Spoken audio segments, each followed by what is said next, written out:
তাকে মানা, তাকে অনুসরণ করা, এটা করতে পারবে যেন কেউ না লাগে। আমরা আমাদের দাবিকে সত্য বলে প্রমাণিত হব। বলতে পারে যে আমি তো অনুসরণ করি, তো মানি তো না, এটাকে মানি বলা হয় না, এটাকে অনুসরণ করি এটা বলা হয় না। বরং এই ভালোবাসা তো সবকিছুর চাইতে বেশি হতে হবে। সুতরাং এখানে একটা তুলনার ব্যাপার আছে, তুলনা। যেমন আপনার বিবি বলল এই কাজ করো, নবীজি সাল্লাল্লাহু আলাইহি ওয়াসাল্লাম নির্দেশ হলো করা যাবে না, বিবির কথা মানলেন, এর অর্থ হলো আপনি ভালোবাসার পরীক্ষায় ফেললেন। আপনার বড় বস বললো এই কাজ করো, আর নবীজি সাল্লাল্লাহু আলাইহি ওয়াসাল্লামের তরিকা হলো এর চেয়ে ভিন্ন, বসের কথা মানলেন, এর অর্থ হলো আপনি ভালোবাসার পরীক্ষায় ফেল। এই জিনিসটা আমাকে আপনাদেরকে আমার বোঝানোর উদ্দেশ্য। ভালোবাসার পরীক্ষা উত্তীর্ণ হতে হয়। আমরা মনে করি যে দুনিয়ার এই সমস্ত আসবাবের ভিতরে শান্তি, টাকা পয়সা হলে শান্তি চলে আসবে, এসি লাগাতে পারলে আরাম পেয়ে যাব। এটা আসলে ধোঁকা। কোরআন মজিদের ভাষায় কাসারাবিন বাকিয়া, মরিচিকার মতো, দূর থেকে মনে হয় পানি, কাছে গেলে মনে হয় যে আসলে পানি না। পিপাসার্থ লোক পিপাসা নিবারণের জন্য দৌড়ে যায়, গিয়ে দেখে যে আসলে পানিটা নিতে কিচ্ছু না। এটাকে সারাবিন বাকিয়া বলা হয়। দুনিয়ার এই সমস্ত আসবাবের ভিতরে শান্তি আছে, এটা হলো এ জাতীয় একটা ধোঁকা। অন্যথা আপনি এসি লাগাতে পারবেন, শান্তি কিনে আনতে পারবেন না। আরামের বিছানা আপনি বিছাতে পারবেন, কিন্তু ঘুম কিনতে পারবেন না। তাহলে বোঝা গেল যে সমস্ত খাজানার মালিক মূলত কে। এখন যখন আমরা পেরেশানিতে পড়ি, আমাদের আরেকটা ভুল হলো এবার তাবিজ কবজ নিয়ে দৌড়াও। হুজুর একটু ফু দিয়ে দেন, হুজুর একটু তাবিজ মেরে দেন, তেল পোয়া দিয়ে দেন, পানি পোয়া দিয়ে দেন, আমি শান্তিতে থাকতে চাই। না ভাই, আল্লাহর খাজানা থেকে শান্তি নেওয়ার রাস্তা এটাও না। যেমন দুনিয়ার আসবাব ওটাও না, তেমনি ভাবে এটাও না। স্বামী স্ত্রীর মধ্যে মিল মহব্বত হয়ে যাবে আমি ফু দিলে অথবা একজন একটা তাবিজ লিখে দিলে, গলত কথা, রাস্তা ভুল। এই মহব্বত তো নিতে হয় কার খাজানা থেকে? আল্লাহর খাজানা থেকে নিতে হলে আল্লাহ সিস্টেম মতো যেতে হবে। আল্লাহ তাআলা কোরআন মাজিদের মধ্যে বলেন, ওয়ামান আরাদা আন যিকরি ফাইন্না লাহু মাঈশাতান দানকা ওয়া নাহশুরুহু ইয়াওমাল কিয়ামাতি আমা। দেখেন, আল্লাহ বলেন যে ব্যক্তি আমার হুকুম অমান্য করবে সম্পদ কমিয়ে দিবে। আল্লাহ এটা বলেন নাই। সম্পদ হয়তো অনেক হবে, কিন্তু আমি তার জীবনটাকে আমি সংকটময় করে দিব। জীবনটাকে আমি একেবারে সংকটময় করে দিব, খিচিয়ে ফেলবো জীবন। একজন মানুষের গলার মধ্যে গামছা পেঁচিয়ে দুইজন দুই দিকে টানলে কি অবস্থা হয়, তার জীবনটা এরকম হবে। 10 তলায় বসবাস করবে, দামি ফ্ল্যাটে বসবাস করবে, কিন্তু কিছুক্ষণ পর পর মনে চাইবে ফ্যানের মধ্যে ঝুলে যাই। এটাকে বলা হয় সংকট, এটাকে বলা হয় সংকট। স্ত্রী হয়তো অনেক সুন্দরী, পাশেই থাকবে, কিন্তু তার মনটা পড়ে থাকবে আরেকটা নারীর কাছে, এটাকে বলা হয় সংকট। বছরের পর বছর কোরআন খোলার তৌফিক তার হবে না, হাত তুললে কান্না আসবে না, আল্লাহকে সিজদা দেওয়ার তৌফিক হবে না, এগুলোকে বলা হয় সংকট। আল্লাহ বলেন আমি তার জীবনটাকে তেনা তেনা করে দেব, বিষিয়ে তুলবো আমি আল্লাহ। আমি আল্লাহ তার জীবনটাকে বিষিয়ে তুলব। আল্লাহ কোরআন মাজিদের আয়াতে বলেন যাহারাল ফাসাদু ফিল বাররি ওয়াল বাহরি বিমা কাসাবাত আইদিন নাস। জমিনের মধ্যে যত সমস্যা ছড়িয়ে পড়ে, বালা মুসিবত ব্যক্তি পর্যায়ে হোক, সমাজ পর্যায়ে হোক, পরিবারে হোক, এই সব বিপদ নিজের হাতের কামাই। जब कहा मैंने मेरा अल्लाह मेरा हाल देख, जवाब आया बंदा तेरा नाम आमाल देख। আমি যখন বললাম আল্লাহ আমি শেষ হয়ে গেছি, আল্লাহ বলেন যে বান্দা তুই তোর আমল নামা দেখ, এখান থেকে যেটা পাঠাবি ওটা ওখান থেকে ফিডব্যাক হয়ে আসবে। তাহলে আমরা এখান থেকে গুনাহ পাঠাই, ওখান থেকে শান্তি আসবে, এই আশাটা কেমনে করে? এখান থেকে নাফরমানি পাঠাই, ওখান থেকে আমার কথা আল্লাহ শুনবেন, এই আশাটা আমরা কেমনে করি? আল্লাহ আমাদেরকে হেফাজত করুন, সবাই বলে আমিন। তো বলতে পারেন যে আচ্ছা তাহলে যারা ভালো মানুষ তাদের জিন্দেগি কি কোনো বিপদ নাই, মুসিবত নাই? জি হ্যাঁ আছে, লেকিন পার্থক্য আছে। পার্থক্যটা কি জানেন? পার্থক্যটা হলো যাদের আলহামদুলিল্লাহ নেককারীর সাথে জিন্দেগি চলে, তাদের জিন্দেগিতে তো টেনশন আছে, পেরেশানি আছে, কিন্তু এই টেনশন পেরেশানির ভিতরে এক প্রকার শান্তি তাদের অন্তরে আছে। বলতে পারেন এটার ব্যাখ্যা দেন, কসম আল্লাহর এটার ব্যাখ্যা জগতে কেউ দিতে পারবে না। এই পথের প্রতিক্ষণ ব্যাখ্যা নিজে পেয়ে যাবেন। ये हाल की बात है, काल की बात नहीं। এটা এই পথের পথিকেরাই বোঝে, না মানতে পারলে অস্বীকার করিয়েন না, এটাই বাস্তব। যদি আপনি মানতে না পারেন অস্বীকার করিয়েন না, জগতের কেউই ব্যাখ্যা দিতে পারবে না। মালিক ইবনে দিনার রহমতুল্লাহ নদীতে নামছেন, শুকনা রুটি খাওয়ার পরে শুকর আদায় করলেন। একজন পানি আগায় দিল, তো তিনি পানি বলেন যে না এই পানি দরকার না, আমি নদী থেকে খাই। নদীতে হাঁটু পরিমাণ নামছেন, নেমে পানি খেলেন আরামসে, শুকর আদায় করলেন। এবার নদীর পায়ে বসে পা ছড়াই দিচ্ছেন। সাগরিদকে বলতেছেন আমাদের অন্তরে যে শান্তিটা আছে, এই শান্তিটা যদি এই দুনিয়ার বাদশারা খবর পাইতো, তাহলে সেনাবাহিনী নিয়ে আমাদের সাথে যুদ্ধ করে শান্তি নিয়ে যেত। এটাকে বলা হয় শান্তি,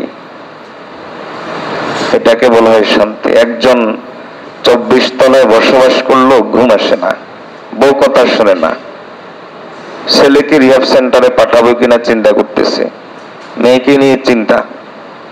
আরেকজন কুড়ি ঘরে ঘুমায়, সকালে পান্তা ভাত খায়, আরামসে ঘুম দেয়, উঠে আবার আরামসে পুরো স্বাধীন, রাস্তা এমন ভাবে হাঁটে কোনো দেনা বানা নাই, পুরো পাঙ্খা সে। তাহলে বলেন তো শান্তিতে কি আছে? আপনি শান্তির সংজ্ঞা কি দিবেন? শান্তির সংজ্ঞাটা আপনি কি দিবেন? তো এখন এটার দৃষ্টান্ত হলো অনেকটা এরকম, ধরেন একজন মা যখন বাচ্চা জন্ম দেয়, প্রচন্ড প্রসব বেদনা তার থাকে। একজন মুমিনের জিন্দেগিতে এরকম ব্যথা আসতে পারে, প্রসব বেদনার চাইতে কঠিন, কিন্তু ওই মা এই প্রচন্ড প্রসব বেদনার ভিতরে তার মনের মধ্যে এক প্রকার শান্তি থাকে। এটাই হলো মুমিনরা মুসিবত, ওই শান্তিটাই তাদের অন্তরে থাকে। হয়তো মুসিবতটা অনেক কঠিন, যেই বান্দা মুসিবতে পড়ে আল্লাহর বিরুদ্ধে অভিযোগ করে, সে বান্দা কেমন যেন চায় আল্লাহ আমার ডিজাইন মতো চলতে হবে, আমি আল্লাহর প্ল্যান মতো চলতে পারবো না। আমার যে প্ল্যান আছে, আমি আমার জীবনের ব্যাপারে যে একটা প্ল্যান করে রাখছি, আল্লাহ এরকম চলতে হবে, আমি আল্লাহর প্ল্যান মতো চলতে পারবো না। অন্যথা আপনার আল্লাহর বিরুদ্ধে এত অভিযোগ কা? আল্লাহর বিরুদ্ধে এত অভিযোগ আপনার কেন? অর্থাৎ আপনি আপনাকে আপনার মতো আপনার আল্লাহকে চান। লা হাওলা ওয়ালা কুওয়াতা ইল্লা। এই লোকটা, যে লোকটা সরাসর স্পষ্ট কবিরা গুনাহে লিপ্ত, এই লোকের চাইতে খারাপ, কারণ আকীদা নষ্ট। জিন্দেগিতে শান্তির মুখ এই লোক দেখবে না, এই লোক জিন্দেগিতে শান্তির মুখ দেখবে না। কারণ আল্লাহ বলেছেন, তুই আমার সঙ্গে যেমন আচরণ করবি আমি তোর সাথে ওইভাবে আচরণ করব। কিন্তু আপনি করাতের নিচে থেকে ফাঁসির কাষ্ঠে ঝুলেও যদি আপনি আল্লাহর উপর তাওয়াক্কুল রাখেন, দুনিয়ার সবাই দেখবে আপনি মুসিবতে আছেন, কিন্তু একজন দেখবে যে আপনার অন্তর শান্তিতে ভরপুর। আল্লাহ বুঝার তৌফিক দিন। এটা দৃষ্টান্ত অনেকটা এরকম, ধরেন আপনার পিছন থেকে একজন আপনাকে খপ করে ধরলো, আপনি ভয় লাফ দিয়ে উঠলেন, এরপরে পিছনের দিকে তাকিয়ে দেখলেন যে আরে এ তো হলো আমাকে এত বছর পর্যন্ত খুঁজতেছে আমার শত্রু পুলিশ, সরকার, হাসিনা সরকার, এখন ধরতেছে তো পুলিশ ধরছে। এখন আপনার মনের অবস্থাটা কেমন হবে বলেন? আর পিছনের দিকে তাকায় দেখলেন আরে এ তো আমার পুরানা দোস্ত, তখন আপনার মনের অবস্থাটা কেমন হবে? তখন বলুন আরে দোস্ত এতদিন কইছিলি। শুরু দিবেন গল্প, শুরু করে দিবেন গল্প। তো এটাই যখন একজন নাফরমানের জিন্দেগিতে মুসিবত আসে, তখন তার অন্তরে আল্লাহ তাআলা অশান্তি, অস্থিরতা, ভয় ধরিয়ে দেন।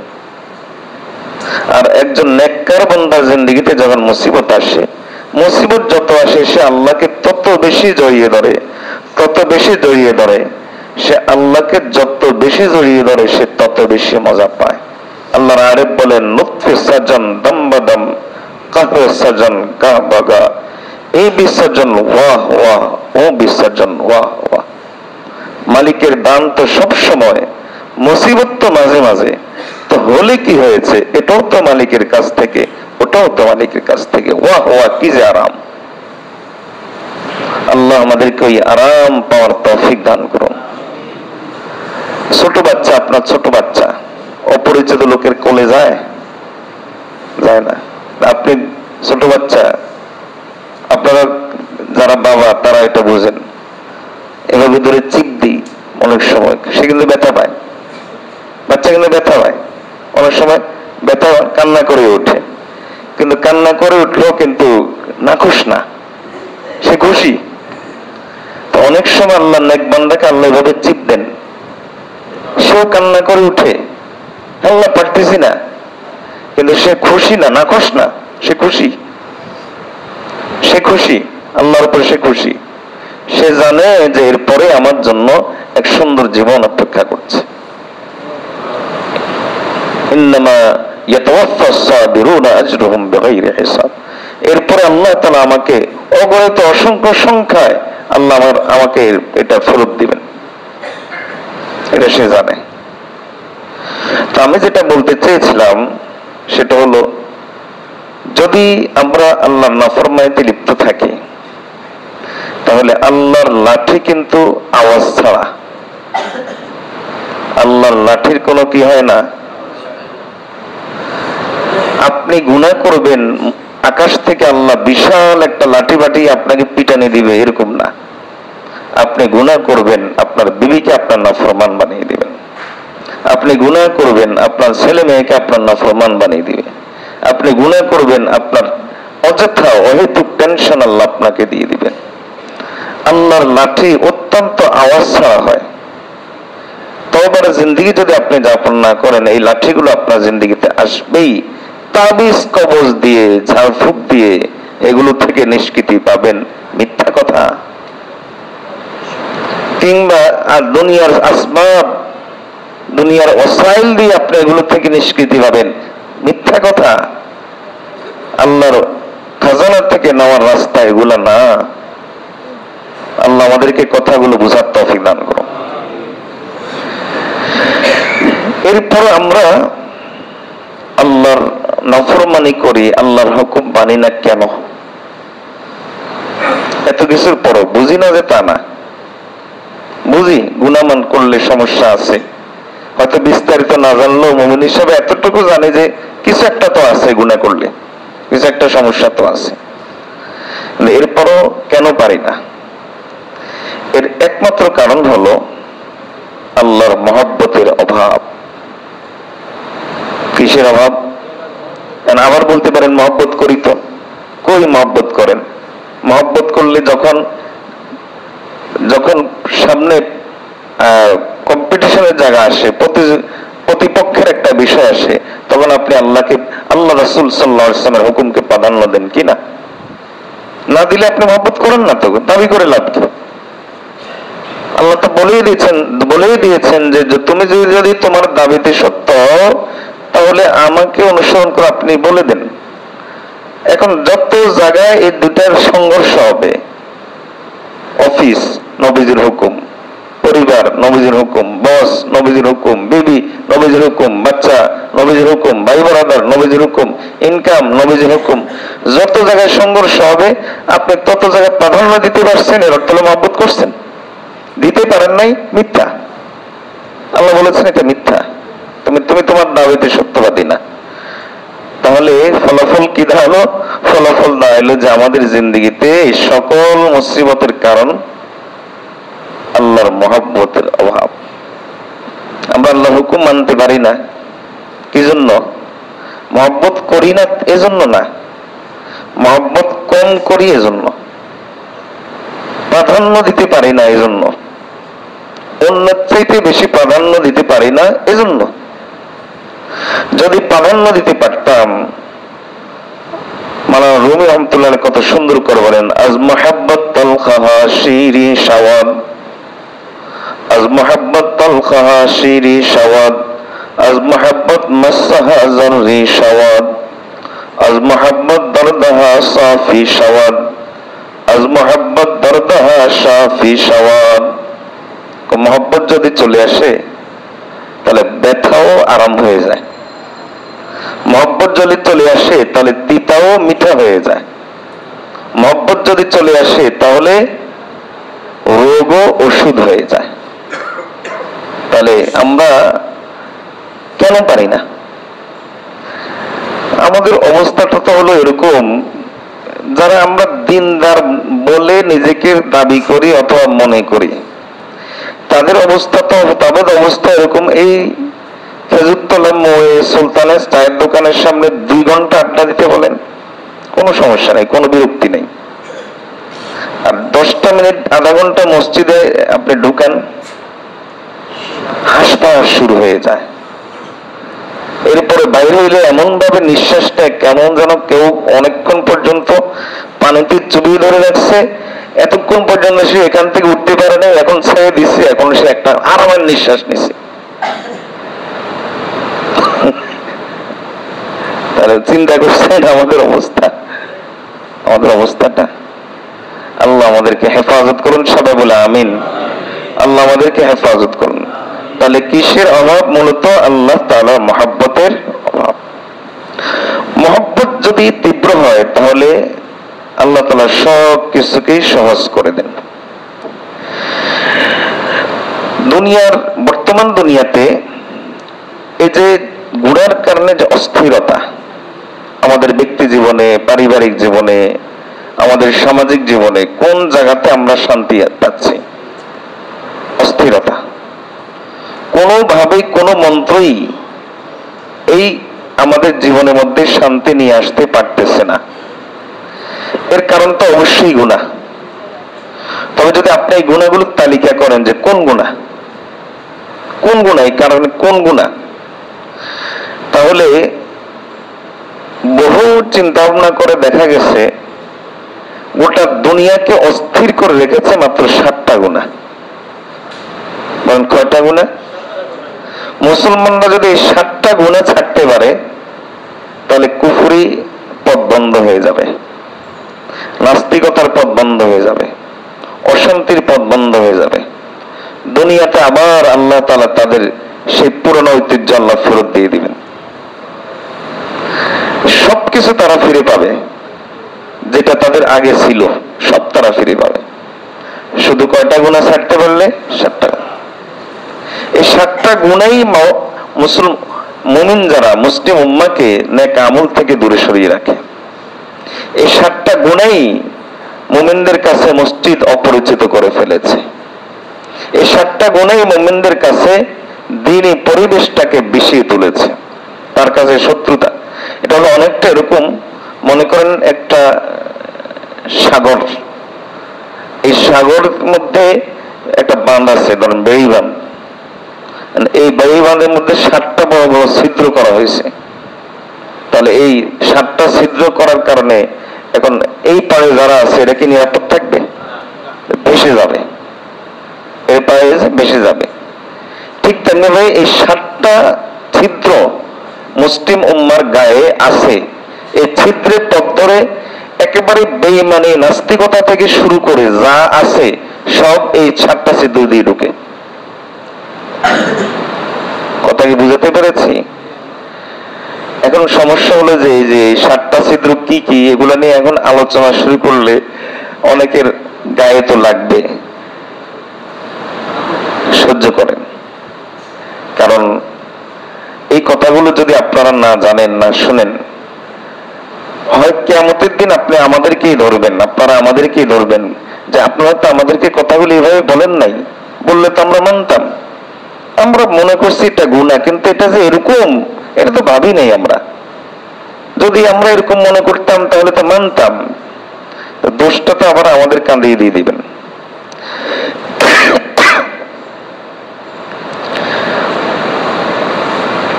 উপরে কি আল্লাহর বান্দারা এখনো আছে? না আছে, আছে, অবশ্যই আছে, নয় এগুলো ভরে যেত। ইতিকাফ করতে আসে না, ওই যে প্রতি বছর আসে কিছু লোক শুধুমাত্র ইতিকাফকারীদের কষ্ট দেওয়ার জন্য, আর কোনো কারণ নাই। বিশৃঙ্খলা করার জন্য এগুলো আসে না। জিন শয়তান তো বন্দী, আপনারা এত ভালো কাজ করবেন, কিছু মানুষ শয়তান থাকা লাগবে না? এগুলো হলো মানুষ শয়তান। আল্লাহ হেফাজত করুন।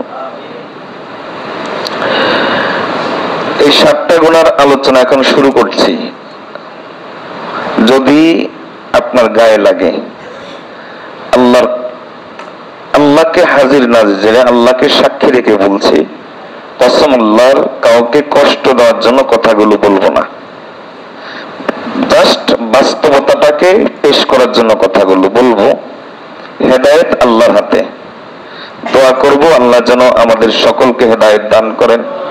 আমিও দোয়া চাই আল্লাহ যেন আমাকে হেদায়েত দান করেন। হেদায়েত পাওয়ার আগে তো ইলম থাকতে হবে, ইলম থাকতে হবে।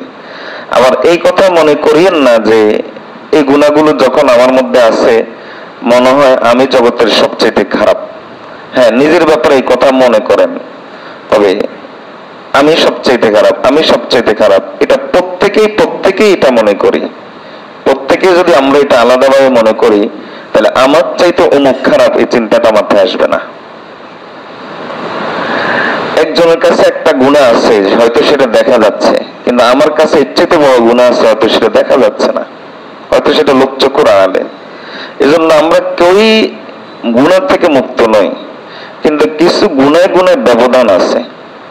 আখিরাতে কোন গুনার শাস্তি কম হবে বেশি হবে সেটা আখিরাতের বিষয়, দ্বিতীয় জগৎ। কিন্তু এই দুনিয়ার মধ্যে সমস্যা কোন গুনাহগুলোর কারণে তৈরি হয়, এটা তো এই জগৎ। তো এরকম 7টা গুনাহ আছে, যে 7টা গুনাহ এই 7টা ছিদ্র করে রাখছে মুসলিম উম্মার স্বতন্ত্র যে একটা ঐতিহ্য আছে, এটার দেওয়ালের মধ্যে ছিদ্র করে রেখেছে। এই 7টা গুনাহ মুসলিম উম্মার বৈশিষ্ট্যকে ভেঙে দিচ্ছে, মুসলিম উম্মার ঐতিহ্যকে ভেঙে দিচ্ছে। মুসলিমরা স্বকীয়তাকে নষ্ট করে দিচ্ছে। এক কথায় গোটা ইসলামকেই একবার গড়িয়ে দিচ্ছে এই 7টা গুনাহ। এগুলোর পদ্ধতি নাস্তিকতা সহ যত ধরনের বিপর্যয় আছে, রুহানি বিপর্যয়, বাহ্যিক বিপর্যয়, যত ধরনের বিপর্যয় আছে সব এই 7টা গুনার পদ্ধতি আসে। তার মধ্যে 1 নম্বর গুনাহ, 1 নম্বর গুনাহ হলো দাড়ি মুন্ডানো। দাড়ি মুন্ডানো 1 নম্বর গুনাহ। কি বলেন? বলতে পারেন যে হুজুর এটা বুঝি এত বড় গুনাহ? জি ভাই, এটা এত বড় গুনাহ। দাড়ি ঢাকলে বহু গুনাহ থেকে অটো বাঁচা যায়। কেউ যদি দাড়ি রাখে তাহলে অনেক গুনাহ থেকে সে অটো বাঁচতে পারে। তাছাড়া আল্লাহ তাআলার কাছে সবচেয়ে ঘৃণার বস্তু কি? কুফর এবং শিরিক। আল্লাহর কাছে সবচেয়ে ঘৃণার বস্তু কুফর এবং শিরিক। বলতে পারেন এরপর ঘৃণার বস্তু কি? এরপর আল্লাহর কাছে ঘৃণার বস্তু হলো যারা কুফরি করে, যারা শিরিক করে তাদের অনুসরণ। অর্থাৎ এরা হলো মুরিদ আর ওরা হলো পিশাব। ধরেন আমেরিকা, ইসরায়েল হলো পিশাব, কাফের মুশরিকরা হলো পিশাব, আর যারা অনুসরণ করে এরা হলো তাদের মুরিদ আর কি, ফলোয়ার। আল্লাহ যেমন ওই যারা মূল তাদেরকে যেমন আল্লাহ ঘৃণা করেন, যারা ফলোয়ার তাদেরকে আল্লাহ ঘৃণা করেন। দাড়ি মুন্ডানো মৌলিকভাবে এত বড় অপরাধ না হলেও, কিন্তু যেহেতু এটা অমুসলিমদের অনুসরণ ছাড়া আর কোনো কারণে করা হয় না, যদি আপনি বলেন আরো কারণ আছে, এটা আপনি বলতে বলতে গলা ফাটিয়ে ফেললো, এটা কেউ মানবো না। আপনার বসও এই কাজটা করে, আপনাকে দায়ী রাখতে দেয় না, তারও মূল কারণ হলো অমুসলিমদের অনুসরণ।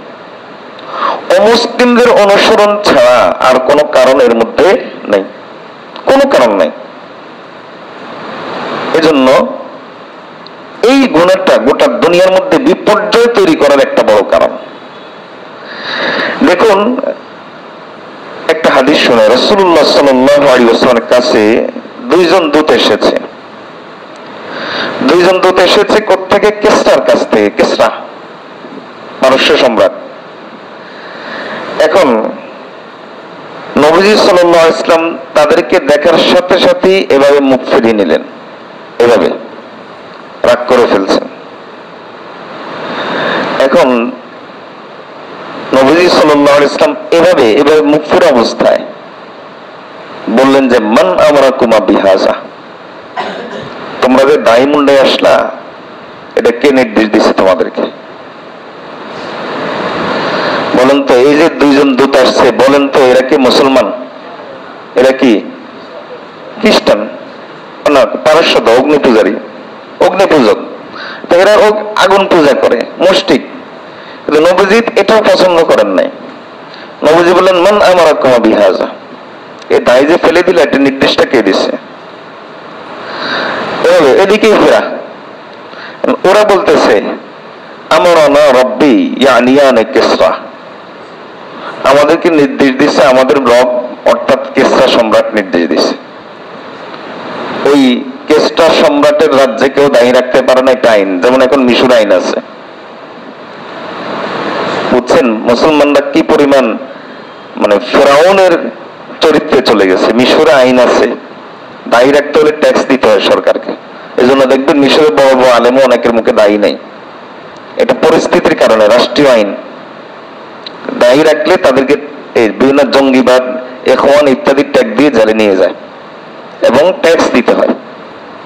কি পরিমাণ জাহিলিয়াত চলতেছে চিন্তা করেন তো। এখন রাসূলুল্লাহ সাল্লাল্লাহু আলাইহি ওয়াসাল্লাম এবার ফাকবালা ইলাইহিমা, যখন তারা এই কথা বলল, নবীজি এবার তাদের দিকে তাকালেন। নবীজির আওয়াজ বড় হয়ে গেছে, মানে কি রাগ করে কথাটা বলতেছেন। নবীজি সাল্লাল্লাহু আলাইহি ওয়াসাল্লাম বললেন যে ওয়াকাদ আমারানি রাব্বি আযজা ওয়া জাল্লা বিইফা'i লিহিয়াতি ওয়া কাসসি শারিবি, তোমার রব তোমাদেরকে নির্দেশ দিয়েছে দায় ফেলে দেওয়ার, আর আমার মালিক আমাকে নির্দেশ দিয়েছে দায় বড় করার, মোচ ছোট করার। এবার আপনি আপনাকে প্রশ্ন করেন, আপনি কার গোলাম, কিসটার নাকি আল্লাহর? এই প্রশ্নটা আপনি নিজেকে করেন, আরে কার গোলাম? ইহুদের, আমেরিকার, ইসরায়েলের নাকি আল্লাহর? বলতে পারেন যে দায় রাখতে তো বিবি সমস্যা করে।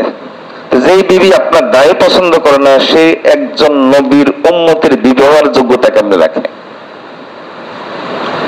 যে বিবি উম্মতের দায় পছন্দ করে না, সে বিবি আপনি মুহাম্মদ রাসূলুল্লাহ সাল্লাল্লাহু আলাইহি ওয়াসাল্লামের উম্মতের স্ত্রী হওয়ার যোগ্যতাই রাখে না। এই যোগ্যতাই তার মধ্যে নাই। বিবি পছন্দ করে না, আপনার দায় জন্য দায় ফেলে দিলেন। বিবি তো অনেক সময় আপনাকে বলে তোমার মাথা খারাপ হয়েছে নাকি, তো মাথা ফেলে দেন না কেন? বিবি তো কয় তোমার পেট বড় হয়ে গেছে, ভুঁড়ি কমাও, তাহলে পেট কেটে ফেলেন না কেন? পেট কেটে ফেলতেন। এগুলো অজুহাত। আমি একটা ঘটনা আরো অনেকবার বলেছি, কিন্তু যতবারই এই বিষয়ে আলোচনা ওঠে ততবারই মনে ওঠে যেন না বলে পারি না, স্মৃতি থেকে মুছতে পারি না। অনেক বছর আগে কাজীপাড়া আমি ওভারব্রিজ পার হচ্ছিলাম, পার হয়ে গেছে, এমন সময় এক ভাই পেছন থেকে আমাকে ধরলো, সালাম দিয়ে। এরপরে সালাম মুসাফা করে বলল আমাকে চিনছেন? আমি আসলে চিনি নাই। এখন হাত ধরে কান্না শুরু করে দিছে। আমি তো একটা বিব্রতকর অবস্থায় পড়ে গেছি, রাস্তাঘাটে এরকম হাত ধরে কান্না শুরু করে দিছে। বলে যে আমাকে চেনার কথা না, আমার মুখে দাই ছিল, আমার বিবি এ দাই ফেলে দিছে। আমি সঙ্গে সঙ্গে জিজ্ঞেস করলাম আপনার বিবি কি এখনো আছে আপনার কাছে? বলে হ্যাঁ আছে। আমাকে যান, এখনই তালাক দেন, এখনই এই বিবিকে তালাক দেন। যেই বিবি দাড়ি কাটতে পারে, এর চেয়ে বড় ডাকাত আর কেউ নেই। আপনার সন্তানকে যদি সে দাও দিয়ে, বটি দিয়ে জবাই করে দেয়, দুনিয়ার জিন্দেগি শেষ হবে। কিন্তু এই বউ এত বড় ডাকাত, আপনার সন্তানের আখিরাত শেষ করবে। এমন ডাকাতের কাছে আপনার সন্তান নিরাপদ নয়। এত বড় ইমান, যে ইমান ছিনতাই করবে, এত বড় সন্ত্রাসীর কাছে, এত বড় ডাকাতের কাছে আপনার সন্তান নিরাপদ নয়। এই আপনার স্ত্রী হওয়ার যোগ্যতা রাখতে পারে, কিন্তু আপনার সন্তানের মা হওয়ার যোগ্যতা রাখে না। আপনি মেনে নিচ্ছেন, এই জন্য আপনার স্ত্রী হওয়ার যোগ্যতা রাখতে পারে, কিন্তু আপনার সন্তানের মা হওয়ার যোগ্যতা সে রাখে না। আল্লাহ বুঝার তৌফিক দান করুন। আমরা বলি যে হুজুর দায়ী রাখলে কি, দায়ী ওনারা তো কত সমস্যা করে, কাপড় ওনারা তো কত সমস্যা করে, এই জন্য কাপড় খুলে ফেলে নাকি? কাপড় পরে কত সমস্যা করে না, এই জন্য কি কাপড় খুলে ফেলে? এগুলো কোনো কথা? ইমানদারও তো কত সমস্যা করে, তাহলে তার জন্য আপনি এতই যদি খারাপ লাগে ইমান ছেড়ে দেন, আল্লাহর কাছে পানা চাই। দাড়ি কেটে ফেলা এটা অঙ্গহানি, যেমন হাত কেটে ফেলা, যেমন চোখ উঠিয়ে ফেলা, এরকম যেমন অঙ্গহানি, শরীয়তের দৃষ্টিতে দাড়ি কেটে ফেলা এটাও অঙ্গহানি, এটাও অঙ্গহানি। হযরত ওমর ইবনে আব্দুল আজিজ রাহমাতুল্লাহ আলাইহি তার গভর্নরদের কাছে চিঠি লিখছেন, ইয়াকা ওয়াল মুসলা, অঙ্গহানি এটা আমার রাষ্ট্রের মধ্যে চলতে পারবে না। কাজেই পুরুষদেরকে নির্দেশ দাও তারা যেন দাড়ি রাখে, মহিলাদেরকে নির্দেশ দাও তারা যেন চুল না ফেলে। মহিলারা যেমন চুল ফেলতে পারবে না, আর পুরুষটা তেমন দাড়ি ফেলতে পারবে না। আল্লাহ হেফাজত করুন। এই একটা জিনিস আমাদেরকে অমুসলিমদের মতো করে রাখছে। আপনি একটা অপরিচিত জায়গায় মারা গেলেন, আপনার মুখে দাড়ি নাই, বলেন তো আপনার কাপড় উঠে দেখা ছাড়া আর কোন রাস্তা আছে মুসলমান হিসেবে চিনার? ওটা উল্টে দেখবো, তারপর কবো যে আমরা মুসলমান। ওই যে পাকিস্তানে নাকি কাম করতো, তাহলে এছাড়া কোন রাস্তা আছে? তার আপনার মুখে যদি দাড়ি না থাকে, দেখেন বড় বড় সাহাবী তাবেঈ যাদের মুখে জন্মগতভাবে দাড়ি উঠে নাই, তারা খুব আফসোস করতেন। হযরত কাইস রাদিয়াল্লাহু তাআলা আনহু একজন বড় সাহাবী ছিলেন, উনি গোত্রের সর্দার ছিলেন। তিনি বলতেন, যাহারে আমার গোত্রের সর্দার কাইস, তাদের গোত্রের লোকরা বলতো যে যদি 20,000 দিনার দিয়ে, স্বর্ণ মুদ্রা দিয়ে তার দাড়ি কিনা যাইতো, তাহলে তাকে দাড়ি লাগাই দিতাম। আর আমরা দাড়ি ফেলে দেই। আল্লাহ আমাদেরকে হেফাজত করুন, সবাই বলে আমিন। তাহলে এক নম্বর গুনাহ কি বলেন? দায়ী দায়ী। এটা এটা এটা গোটা মুসলিম উম্মার ঐতিহ্যকে, মুসলিম উম্মার স্বকীয়তাকে নষ্ট করার এটা একটা বড় হাতিয়ার। মুসলমান মুসলমান হিসাবে নিজেদেরকে মুসলিম সমাজ এটা বোঝার উপায় কি? দায়ী থাকবে, দায়ী থাকবে, এটা মুসলিম সমাজ। এটা দায়ী যদি সবাই ফেলে দেয় তাহলে একটা অমুসলিম সমাজ আর এই সমাজের মধ্যে পার্থক্যটা তাহলে কোথায় থাকে? এটা একটা গুনাহ যে অমুসলিম সমাজ আর মুসলিম সমাজকে একাকার করে দেওয়ার জন্য এই একটা গুণের কারণে একটা বড় ধরনের বিপর্যয় পৃথিবীর মধ্যে মুসলমানদের উপর আসছে। এখন বলতে পারেন যে ফিলিস্তিনে মুসলমানরা নির্যাতিত কেন? আমি বলবো এই জন্য আমিও দায়ী, আপনিও দায়ী, তারাও দায়ী, সবাই দায়ী। আল্লাহ তাদেরকে হেফাজত করুন। আল্লাহ আমাদেরকে মসজিদ আকসা উদ্ধার করার তৌফিক দান করুন। আমাদের বাচ্চাগুলোর প্রতিটা রক্তের হিসাব নেওয়ার তৌফিক দান করুন। আমরা প্রতিটা বিন্দু রক্তের প্রতিশোধ নেব ইনশাআল্লাহ। আমরা প্রতিটা বিন্দু রক্তের প্রতিশোধ নেব ইনশাআল্লাহ। আল্লাহ আমাদেরকে প্রতিশোধ নেওয়ার তৌফিক দান করুন। দেখুন, দায়ী রাখা এটা কেমন? ফেরেশতাদের একটা দল আছে, ফেরেশতাদের এক এক দলের তাসবিহ এক এক রকম, হাদিসে আছে। কেউ এই তাসবিহ আদায় করে, কেউ এই তাসবিহ আদায় করে। এদের ইবাদতের ধরনই হলো এটা। কেউ রুকুতে পড়ে আছে তো রুকুতে পড়ি আছে, কেউ সিজদায় পড়ে আছে তো সিজদায় পড়ি আছে, কেউ কোরআন তেলাওয়াত করছে তো কোরআন তেলাওয়াত করছেই, কেউ তাওয়াফ করতেছে, এক এক রকম। তো ফেরেশতাদের একটা দল, রাসূলুল্লাহ সাল্লাল্লাহু আলাইহি ওয়াসাল্লাম বলেন তাদের তাসবিহটা শুনেন। তারা বলেন সুবহানা মান যায়্যার রিজালা বিল্লিহা ওয়ান নিসাআ বিযাওয়াইব। সমস্ত পবিত্রতাই আল্লাহর জন্য। সুবহানা, যেই আল্লাহ পুরুষকে দায়ে দিয়ে সুন্দর করছেন, মহিলাদেরকে চুল দিয়ে সুন্দর করছেন। ফেরেশতারা যখন এই তাসবিহ পড়ে আর আপনার দিকে তাকায় তখন ফেরেশতারা কি চিন্তা করে দেখেন বলেন তো? ফেরেশতারা তো মনে হয় কনফিউশনে পড়ে যায়, লোকটা পুরুষ না মহিলা, পুরুষ না মহিলা। বুঝলেন? তারাও তো মাখলুক, তারাও তো মাখলুক, তাদের তো সীমাবদ্ধতা আছে, তারাও তো গায়েব জানে না। গায়েবের মালিক একমাত্র কে? আল্লাহ। এখন আপনার মুখে যখন দায়ী নাই তখন তারা তো এটা কনফিউশনে থাকে যে আমরা যা প্রশংসা করতেছি এই লোকটা কোন কাতারে আছে, এটা পুরুষ না মহিলা, পুরুষ না মহিলা। কারণ ফেরেশতারা তার কাপড় উল্টে দেখে না, দেখে নাকি? আল্লাহ হেফাজত করুন। এজন্য দায়ী রাখার চিন্তা করবেন। জগতে কে কি বললো এটা দেখবেন না। আমি তো প্রায় বলি আপনি দায়ী রাখবেন, কেউ আপনাকে কিছু বলবে না, এটা হবে না। আল্লাহ কোরআন মাজিদের মধ্যে বলেছেন ফাসিকরা তারা আপনাকে নিয়ে হাসি তামাশা করবে, মৌলবাদী বলবে, তুমি মৌলবী হয়ে গেছো, তুমি সুফি সাহেব হয়ে গেছো, কত কথাই বলবে। আরে ভাই বলবে তো, এই বলার মধ্যেই তো শান্তি, এই বলার মধ্যেই তো আপনার আমল কবুল হবে, এই বলার মধ্যেই তো আপনার দায় আল্লাহ কবুল করবেন, এর মাধ্যমেই তো আল্লাহ তাআলা আপনার জান্নাতটা লুকাইতে রেখেছেন। এটা ঢাকনার নিচে, এই ঢাকনাটার নিচেই তো আপনার জান্নাতটা আছে। তাহলে আপনি বলবে তো, বলার জন্যই তো জগতের মানুষ নবীদেরকে ছায় নাই, আমাদের নবীজিকে ছায় না। ওনার চাইতে ভালো এবং বড় মানুষ আর কে? তাকে ছায় না। আচ্ছা নবী বাদ দেন, আল্লাহকে তো ছায় নাই। জগতের মানুষ আল্লাহকে ছাড়ছে, আপনাকে কেন ছাড়বে? আপনি দায়ী রাখবেন আর আপনাকে কিছু বলবে না, এটা কেমন হয়? এটা এত ফ্লেক্সি ভাবে ইসলাম পালন করা যায় না। কিছু কিছু তো হবে। আল্লাহ তৌফিক দান করুন। দ্বিতীয় গুনাহ, মুসলিম উম্মার স্বকীয়তাটাকে নষ্ট করে দিচ্ছে এবং মুসলিম উম্মার মধ্যে বিপর্যয় তৈরি করার দ্বিতীয় বড় গুনাহ বেপরদার গুনাহ। বলেন কি গুনাহ? মুসলিম উম্মার, একটা মুসলিম সমাজের মধ্যে মা বোনরা, পুরুষটা থাকবে দাড়িওয়ালা আর মা বোনরা থাকবে কি নিয়ে? পর্দা নিয়ে। এই তো একটা মুসলিম সমাজের চিত্র। বেপর্দার চলার অর্থ কি? এই চিত্র আর ইউরোপ আমেরিকার চিত্রের মধ্যে কোনো ব্যবধান আছে? তাহলে এই একটা গুনাহ মুসলিম উম্মার স্বকীয়তাটাকে, দেওয়ালটাকে ভেঙে দিচ্ছে। এটা এমন এক ছিদ্র, এই ছিদ্রের পথ ধরে বেঈমানি, নাস্তিকতা সব ঢুকে যাচ্ছে আগেরটার মতোই। এমন এক ছিদ্র, এই ছিদ্রের পথ ধরে মুসলিম মধ্যে অশান্তি, বিপর্যয় সব ঢুকে যাচ্ছে।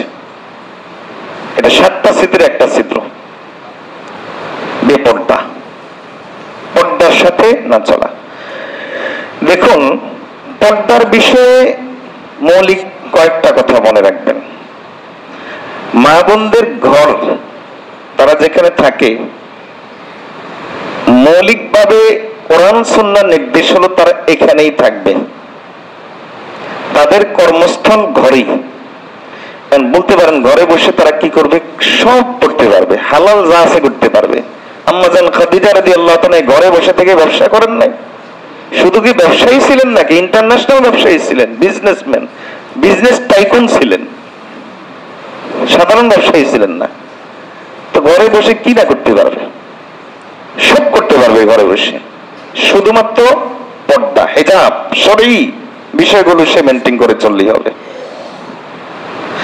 ঘরে বসে কি করতে পারবে? খেলাধুলা করতে পারবে। ঘরে বসে মহিলারা যে মহিলাদের যে খেলাগুলো আছে সেগুলো খেলবে, অসুবিধা কি? দই খেলা খেলবে, ব্যায়াম করবে, লাফালাফি করবে, কোনো নিষেধ নাই।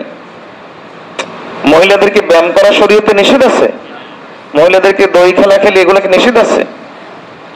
শুধু একটাই শর্ত কি বলেন? একটাই শর্ত কি?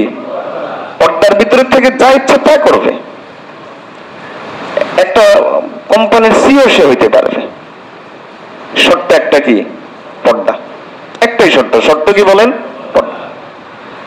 তাহলে বলেন তো, এই যে এই কথাটা যে বললাম, এই কথার মাধ্যমে কি বুঝলেন? এটা কি নারী স্বাধীনতার পথে পর্দা কি বাধা? নারীর প্রগতির পথে, উন্নতির পথে কি পর্দা কি বাধা? বাধা আমরা কৃত্রিম ভাবে তৈরি করে রেখেছি, কৃত্রিম ভাবে তৈরি করে রেখেছি। একটা মুসলিম সমাজ, মুসলিম সমাজের মধ্যে নারীর উন্নতির পথে পর্দা কখনো এক বিন্দু পরিমাণ বাধা হয় না। নারী ডাক্তার হইতে পারে, নারী ইঞ্জিনিয়ার হইতে পারে, সব হইতে পারে নারী, শুধু পর্দা, শুধুমাত্র পর্দা। আর বেপর্দা এমন এক গুনাহ যেটা অমুসলিমদের সাথে আমাদেরকে একাকার করে দিচ্ছে। তারা যেমন আমরা তেমন, তারা যেমন আমরা তেমন, একাকার করে দিচ্ছে। তো নারীর মূল বিষয় হলো এই পর্দার বিষয়টাকে রক্ষা করার জন্য তারা ঘরে অবস্থান করবে বেশি। ঘরে থেকেই তারা যদি বাইরের কোনো কাজ করে ঘরে থেকে করবে। অর্থাৎ তাদের, আমরা অফিসে যাই, বলেন তো অফিস কি কোনো মাঠের নাম? বলেন না। অফিস কি একটা খোলা ময়দানের নাম? পল্টন ময়দানের নাম অফিস? অফিস কি? একটা বিল্ডিং এর একটা রুম। ওই রুমটা নারীর বাড়ির বাসা হলে সমস্যাটা কি? বলেন, ওই রুমটা যদি নারীর বাসা হয় তাহলে সমস্যাটা কি? কোনো সমস্যা আছে? নারী তার ওই রুমটাকে, সে যদি বাইরে কোনো কাজ করে, সে তার এই ঘরটাকে অফিস বানাবে, ঘর থেকে সে সবকিছু করবে, সমস্যাটা কি? তাহলে কিছু জিনিস আছে যে এমন ভাবে আমাদের চোখের সামনে এগুলোকে তুলে ধরছে, মেলে ধরে রাখছে, যে কেমন যেন বলে এগুলো অনেক বড় বাধা, অনেক বড় সমস্যা, অনেক বড় সমস্যা। তাহলে নারীর মূল বিষয় হলো সে ঘরে থাকবে, ঘরে থেকে সংসারে কাজ করতে পারে, ঘরে থেকে সে বাইরের কাজও ঘরে থেকেই করতে পারে যদি দরকার হয়, যদি প্রয়োজন হয়। মাহরামের মাধ্যমে সে বাইরে থেকে সে করতে পারে। এবার মাহরাম একটা কথার কথা, একটা যদি কোম্পানি চালায়, তার সেটা কত লোকের প্রয়োজন হয়, কত ধাপের কত লোকের প্রয়োজন হয়। এরকম সে সবকিছু সে করতে পারে, তবে তার কর্মস্থল হবে কোথায়? তার অফিসটা হবে কোথায়? ঘরে। তার অফিসটা হবে, তার কর্মস্থল হবে ঘরে। আল্লাহ তাআলা কোরআন মাজিদের মধ্যে এটাই বলেন যে এটাই হলো প্রথম কথা, ওয়াকারনা ফি বুয়ুতিকুন্না, ঘরে থাকবে। কারণ বলতে পারে যে মাঝে মাঝে সে যদি অনেক কারবারি হয়ে যায়, অথবা অনেক কারবারি না, এমনিতেই প্রয়োজন হতে পারে, বাইরে কি যাওয়া লাগবে না? একটা এমন একটা জায়গাতে যাওয়া লাগবে যেখানে সে না গেলে হবে না, এটা যে কোনো একটা প্রয়োজন হতে পারে। যদি সে একান্ত গৃহিণী হয়, তাহলে এই প্রয়োজনটা হয়তো এই 1 কেজি আলু আনার জন্য, এখন বাসায় পুরুষ কেউ না 1 কেজি আলু আনার জন্য বাইরে যাবে, না হয় রান্না চলবে না, যাইতে পারবে না। অথবা ধরেন সে আরেকটু বড়, এটা ব্যবসা করে, এবং ব্যবসার কাজের জন্য একটা জায়গায় একটা দস্তখত করতে হবে, একটা চুক্তি করতে হবে, এমনি বাইরে যেতে পারবে না। অথবা ডাক্তার ধরেন, এখন একজন রুগী দেখতে যাইতে হবে, এখন কি সে কি বাইরে যেতে পারবে না? অথবা ধরেন সে ইঞ্জিনিয়ার, একটা বিল্ডিং এর ডিজাইন করবে, এখন এখানে বসে তো পারবে না, এখন সে কি বাইরে যেতে পারবে না?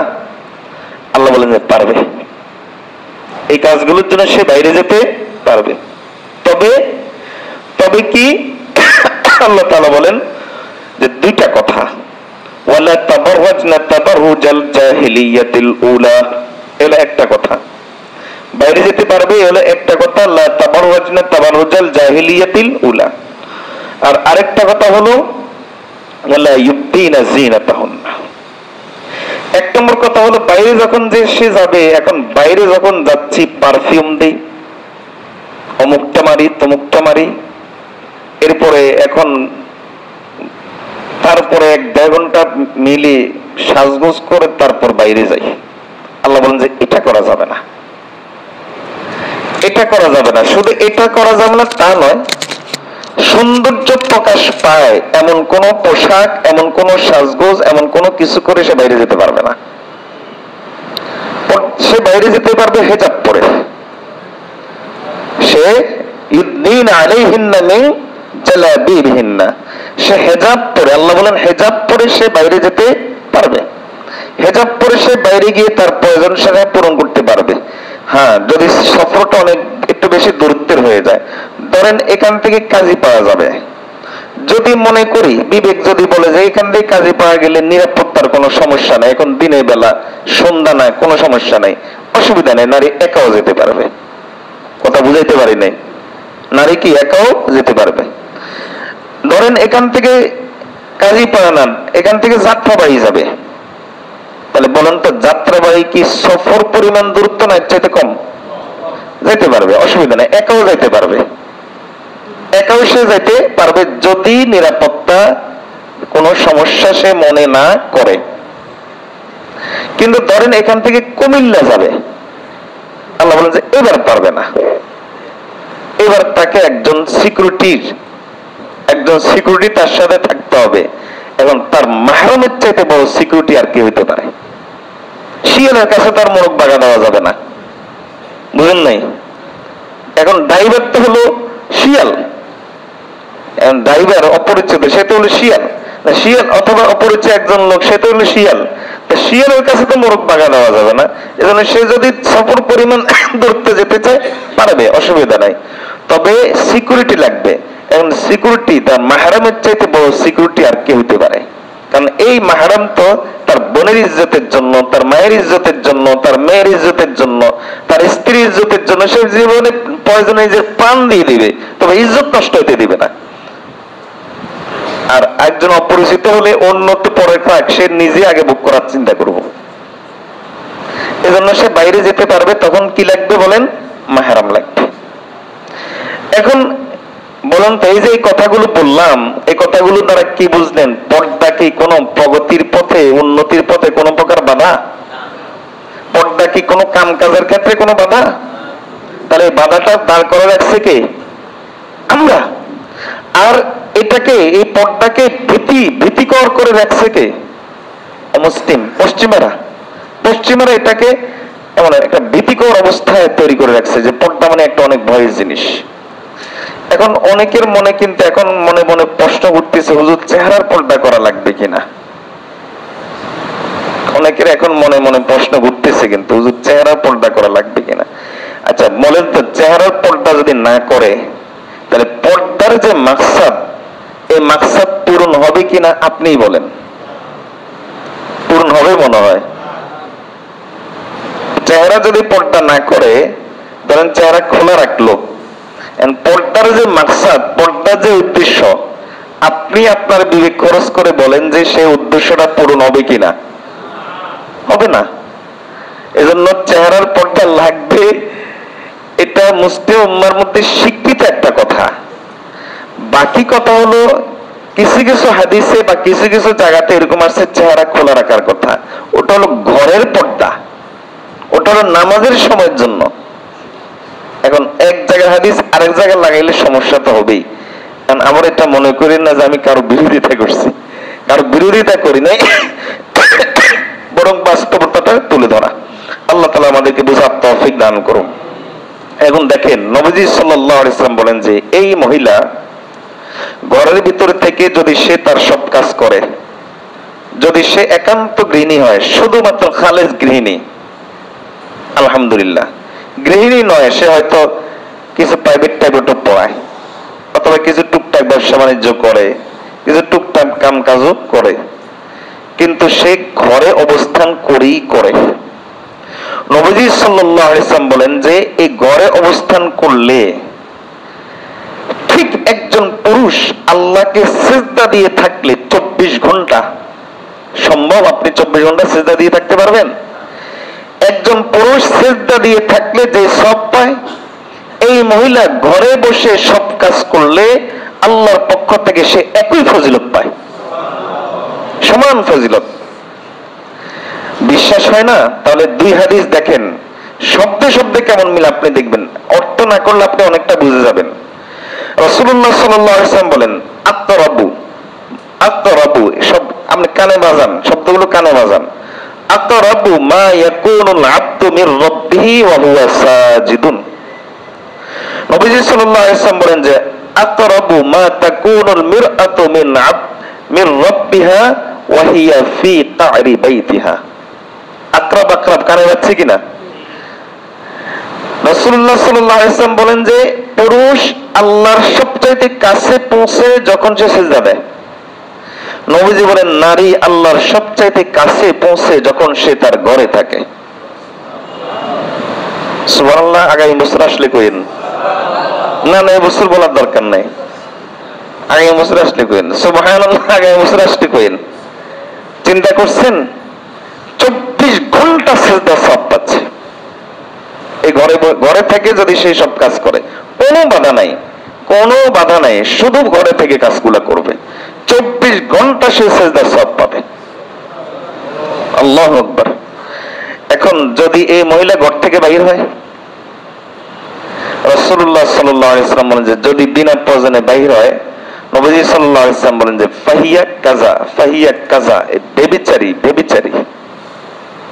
নবীজি বলেন ইস্তাশরাফাহা শয়তান, শয়তান তার উকি দিয়ে দেখে, পাইছি মুসলিম সমাজকে নষ্ট করার একটা লোক পাইছি, যাবে রাস্তা দিয়ে সে 5 মিনিট হাঁটবে, অন্তত 200-300 লোক চোখের বেবিচার করবে। বাস্তবে হয়তো ভোগ করবে না, মনে মনে কয়েক হাজার বার তাকে দর্শন করবে। শয়তান খুশি হবে। শয়তান বলে এটাই তো আমি চাইছি, বেবিচার, বেবিচারময় একটা সমাজ, মাথার মধ্যে গিজ গিজ করবে বেবিচার আর বেবিচার, এটাই তো আমি চাইছি। আমি এখন সে মশলা দিয়ে দিলাম, সে উপাদান দিয়ে দিলাম। নবী সাল্লাল্লাহু আলাইহি ওয়াসাল্লাম বলেন ইস্তাশরাফাহা শয়তান, শয়তান এবার তাকে উকি দিয়ে দিয়ে দেখে। নবীজি বলেন হাবাইলুশ শয়তান, এগুলো শয়তানের রশি। সব নারী শয়তানের রশি না। নারী হলো পৃথিবীর মধ্যে যত সম্পদ আছে তার মধ্যে সবচেয়ে উত্তম সম্পদ হাদিসের ভাষায় মানব সম্পদ। মানব সম্পদের মধ্যেও সবচেয়ে উত্তম সম্পদ কোন সম্পদ? মানব সম্পদ। মানব সম্পদের মধ্যেও উত্তম সম্পদ হলো নেককার নারী। এর অর্থ কি? আব্দুল কাদের জিলানী হইতে পারে, কিন্তু আব্দুল কাদের জিলানীর আম্মাও তো আছে। আব্দুল কাদের বাইজিদ বোস্তামি হতে পারে, কিন্তু বাইজিদ বোস্তামির মাও তো আছে। আর বাইজিদ বোস্তামের মা কি? এর অর্থ হলো বাইজিদ বোস্তামের জান্নাত তার মায়ের পায়ের নিচে। এর অর্থ হলো আব্দুল কাদের জিলানীর জান্নাত তার মায়ের পায়ের নিচে। আল্লাহ আমাদেরকে বুঝার তৌফিক দান করুন। তাহলে আমরা যদি আমাদের নারীদেরকে এভাবে তৈরি করতে পারি, তাহলে ইনশাআল্লাহ সেই মুসলিম উম্মার সেই ঐতিহ্য ফিরে আসবে ধীরে ধীরে। পুরুষটা যদি দায়ী রাখা শুরু করতে পারে, মা বোনরা যদি পর্দা মেনে যদি তাদেরকে চালাইতে পারে, তাহলে মুসলিম উম্মার সে হারিয়ে যাওয়া ঐতিহ্য আস্তে আস্তে ফিরে আসা শুরু করবে। আমাদের বিপর্যয় কমে যাবে, অশান্তি কমে যাবে, বেঈমানের যে পরিবেশ, নাস্তিকতার যে পরিবেশ, সেটা আস্তে আস্তে কমে যাবে। এছাড়াও আরো 5টা গুণ আছে। কয়টা বললাম? বলেন তো মোট কয়টা অস্থির করে রাখছে আমাদের সমাজকে? কয়টা গুণা? 7টা। আপনি খেয়াল করলে দেখবেন যে এই 7টা শেষ, পুরা আবার মুসলিম উম্মাহ আপন ফরম্যাটে দাঁড়িয়ে যাবে, আবার সে আগের ঐতিহ্য ফিরে আসবে। শুধু এই 7টা গুণাকে ব্যানিশ করতে পারলেই হবে। 3 নম্বর কি? 3 নম্বর হলো এই যে বক্সটা, বলুন তো এটার নাম কি? টেলিভিশন। এই টেলিভিশন মুসলিম উম্মার, মুসলিম সমাজের মধ্যে, মুসলিম পরিবারের মধ্যে, মুসলিম ব্যবসায়ীর ব্যবসা প্রতিষ্ঠানে, তার অফিসে এই বক্সটা থাকলে বলেন তো মুসলমানের ঐতিহ্য রক্ষা করা যাবে? বলেন, আপনিই বলেন, ফতুয়া পড়ে যান, আপনিই বলেন এটা কি রক্ষা করা যাবে? তা এটা 3 নম্বর গুনাহ। আপনি বলতে পারেন যে কেন, এই কাজটা তো মোবাইলও হয়, কিন্তু ব্যক্তি চরিত্রে ব্যক্তির ক্ষতি হয়, আমার ক্ষতি হচ্ছে। আমি যদি চরিত্রহীন কাজ করি আমার ক্ষতি হচ্ছে, এ করলে এর ক্ষতি হচ্ছে, সে করলে এই করতে হচ্ছে। আর ওই বক্সটা কি করে? বক্সটা সামাজিক ক্ষতি করে। কথা বুঝাইতে পারি না মনে হয়। দুটোই হয়। বলতে পারে যে মোবাইলে তো এর চাইতে বড় গুণ হয়। আমি এখানে বড় ছোটের বিষয় আনি নাই। মোবাইলে হয়তো এর চাইতে বড় ছোট বড় গুণ হয়, আমি এখানে বড় ছোটের বিষয় আনি নাই। আমি বলতে চাচ্ছি যেগুলো মুসলিম উম্মার ঐতিহ্য স্বকীয়তাকে নষ্ট করে দিচ্ছে, যেগুলোর কারণে মুসলিম উম্মা তার আপন স্থানে দাঁড়াইতে পারতেছে না, আমি সেটা বুঝাচ্ছি।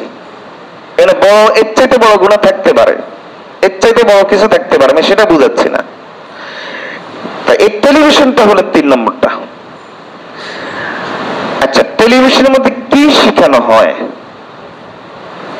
বলতে পারি অনেক শিক্ষণীয় বিষয় শেখানো হয়। তাহলে আপনি বলেন তো, অনেক শিক্ষণীয় বিষয় শেখানো হয় বললেন তো অনেক, তাহলে অনেক আর কি শেখানো হয়? অনেক ভালো জিনিস তো শেখানো হয়, অবশ্যই অনেক ভালো জিনিস শেখানো হয়।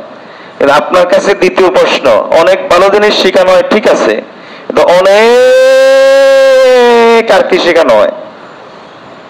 বুঝেন নাই মনে হয় আমার কথা। এরপরও কি হালাল বলবেন এটাকে? এরপরও কি এটাকে হালাল বলবেন? বলতে পারেন যে ইসলামিক চ্যানেল আছে, ইসলামিক চ্যানেল আছে, আর কি আছে?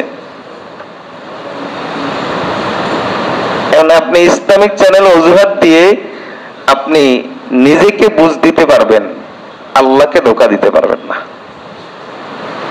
নিজে নিজে একটা ফতোয়া দাঁড় করাতে পারবেন, কিন্তু আল্লাহকে ধোঁকা দিতে পারবেন না। ইসলামিক চ্যানেল দেখা জায়েজ না জায়েজ আমি সেই বিষয়ে যাচ্ছি না, কারণ শরীয়তের মূলনীতি হলো যে জিনিস বাস্তবে দেখা জায়েজ ওই জিনিস ভিডিওতে দেখা জায়েজ, এটা হলো মূল কথা। সেটা ভিন্ন বিষয়। আমি বলতে চাচ্ছি বক্সটার কথা। এই বক্সটা আমাদের সমাজের, মুসলিম সমাজের ঐতিহ্যকে নষ্ট করে দিচ্ছে। রাসূলুল্লাহ সাল্লাল্লাহু আলাইহি ওয়াসাল্লাম হাদিসের মধ্যে বলেন, মা যাহারাতিল ফাহিশাতু ফি কওমিন কাত্তু ইল্লা যাহাবাত বারাকাতু আমালিহিম। নবী সাল্লাল্লাহু আলাইহি ওয়াসাল্লাম বলেন যে কোন জাতির মধ্যে অশ্লীলতার এরকম যদি ছড়াছড়ি শুরু হয়, তাহলে সবচাইতে আগে যে সমস্যাটা ওই জাতির মধ্যে তৈরি হয় সেটা হলো ওই জাতির বরকত নষ্ট হয়ে যায়। কারণ এটা দেখার জন্য বেশি দূরে যাওয়া লাগবে না। আমি মাঝে মাঝে দৃষ্টান্ত দেই আপনাদের, বিশেষ করে আমার খেয়াল আছে, আমাদের বয়সটা, আমরা তো ধরেন মধ্যবয়সী বয়স, এখন আমার বয়স ধরেন 44 চলে, তো তাহলে মধ্যবয়সী একে বুয়াই তো বলা যায় নাকি? আচ্ছা যাই হোক, একটা কইন আর কি। আমরা আমাদের দাদি, আমাদের ফুফু, আমাদের খালাদেরকে এভাবে দেখি নাই, আমাদের ফুফু, আমাদের চাচি, আমাদের মা, তাদেরকে দেখছি। বেশি দূরে না, এগুলো একেবারেই আমাদের চাক্ষুষ দেখা। আমরা গ্রামের ছেলে দেখছি বদলা নিত বাড়িতে 9-10 জন, ওই ধান কাটতো, তো তাদেরকে দেখতাম যে ওই ধানগুলো ওই ঢেঁকির মধ্যে ভাঙাইতো, আবার এগুলোকে কেমনে কেমনে আবার এই যে মাটির খোলা বলে, কি বলে এটাকে শুদ্ধ ভাষায়, মাটির খোলাই তো কয় নাকি, হ্যাঁ, ওটার মধ্যে এটাকে চাউলগুলোকে শুকাইতো, কেমনে কেমনে প্রসেস করে শুকাইতো, বা ধানগুলোকে শুকাইতো, এরপরে কেমনে কেমনে এটাকে আবার ঢেকিতে ভাঙাইতো। আমার এখনো পুরা চিত্রটাকে আমি যে বলতেছি আমার চোখের সামনে, এবং মা বোনরা কেমনে কেমনে যে ইয়ে দিত, ওইগুলো আমার চোখের সামনে এখনো ভাসতেছে। আবার দুপুরে ঠিকই বদলাকে খানা দিয়ে দিচ্ছে, কামলা যারা তাদেরকে খানা দিয়ে দিচ্ছে। পরিবারের সবাই, সংসার বড় সংসার, আমাদের সংসারে 5-6 কেজি চাউলের রান্না হইতো, বড় সংসার, এই সংসার আবার ঠিক মতো তাদেরকে সময় মতো ঠিক জোরের পরে এসে তারা খানা খেয়ে নিচ্ছে।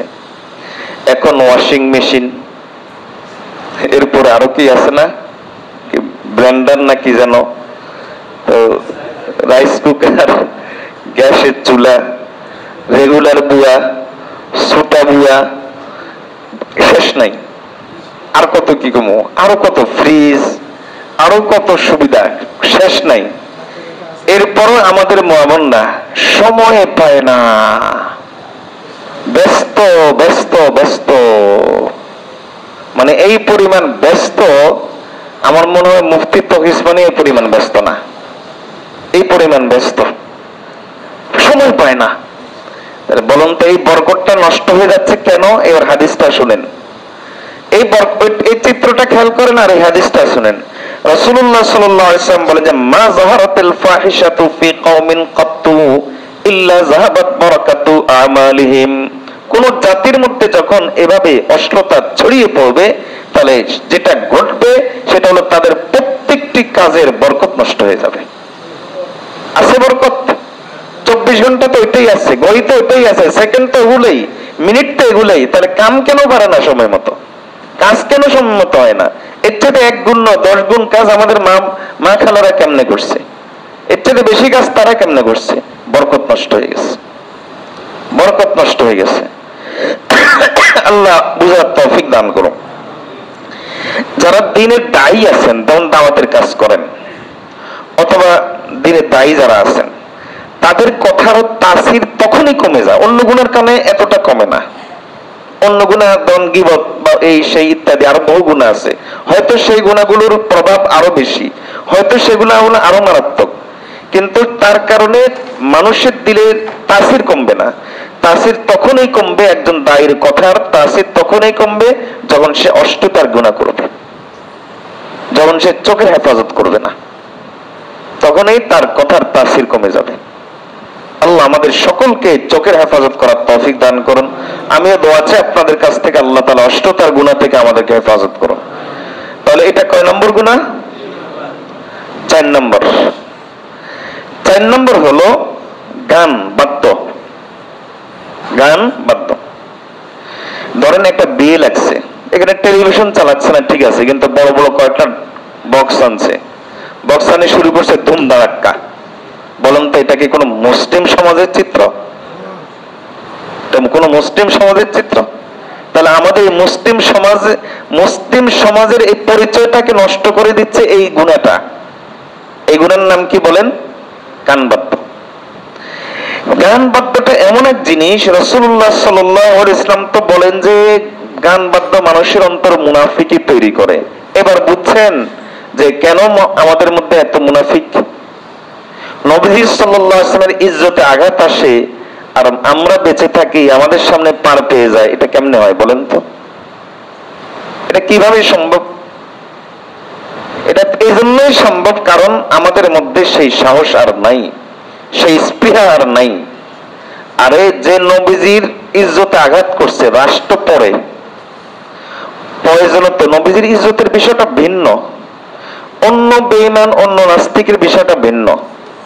একজন লোক যদি অন্য কারণে নাস্তিক হয়, অন্য কারণে মুরতাদ হয়, তখন শরীয়ত বলে তাকে দাওয়াত টাওয়াত দাও, যদি সে তওবা টওবা করে তাহলে ঠিক আছে মেনে যাও, রাষ্ট্রীয় বিষয়গুলো একটু দেখো। নবীজির ইজ্জতের বিষয়টা এমন না। নবীজির ইজ্জতে আঘাত আসতে ওই কুত্তার পৃথিবীর বুকে বেঁচে থাকার অধিকার সঙ্গে সঙ্গে নষ্ট করে ফেলে। ওই কুত্তার পৃথিবীর বুকে বেঁচে থাকার অধিকার তার আর নেই। এখন যদি কোনো মধ্যে মুজাহিদ রাষ্ট্রে কিছু করলো না, এই জন্য কিছু করে দিল, রাষ্ট্রের কাছে সে অপরাধী হইতে পারে, শরীয়তের কাছে না। শরীয়তের কাছে সে কি হয় না? অপরাধী হয় না, বরং গোটা মুসলিম উম্মার পক্ষ থেকে সে একটা দায়িত্ব আদায় করছে। আল্লাহ বুঝার তৌফিক দান করুন।